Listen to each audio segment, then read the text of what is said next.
Do I need a booster if I got the Johnson & Johnson vaccine? Do I need a booster if I got the Johnson & Johnson vaccine?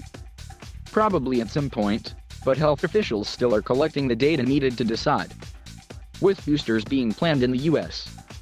as early as the fall for those who got the two-shot Pfizer and Moderna vaccines, recipients of the single-dose JandJ jab might be wondering just how well their protection is holding up.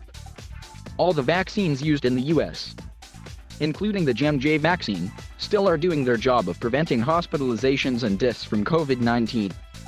I don't think there's any signal that the JandJ vaccine is failing at its primary task, said Dr. Ramesh Adalja, an infectious disease specialist at the Johns Hopkins Bloomberg School of Public Health.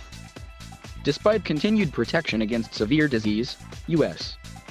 officials are planning to offer Pfizer and Moderna boosters 8 months after the second shot based on evidence that effectiveness against infection wanes over time. Adding to the decision, the vaccines don't appear quite as strong against the highly contagious Delta variant as they were against earlier versions of the virus. U.S. Surgeon General Vivek Murthy said boosters will likely be needed for the JandJ vaccine. Authorities expect more data to decide in the coming weeks. That's in part because the JandJ rollout didn't start until March, several months after Pfizer and Moderna vaccinations began. The JandJ shot is made differently.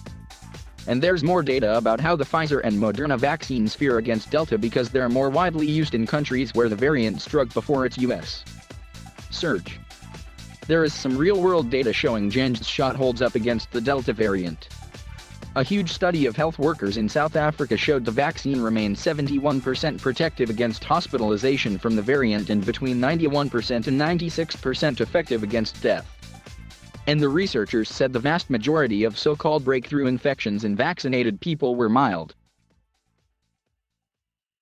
JandJ has also presented lab data on virus-fighting antibodies that indicates its vaccine protects against the Delta variant for 8 months and counting. Another small lab study has raised questions about whether a two-dose approach would work better, an option JandJ is studying. A separate issue is whether people with severely weakened immune systems should get extra shots as part of their original vaccinations, since they don't respond as well to any vaccines.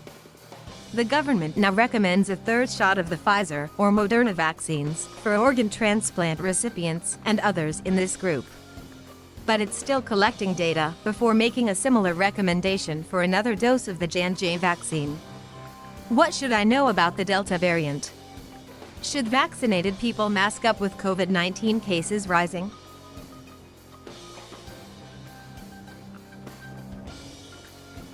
Thank you for watching. Please subscribe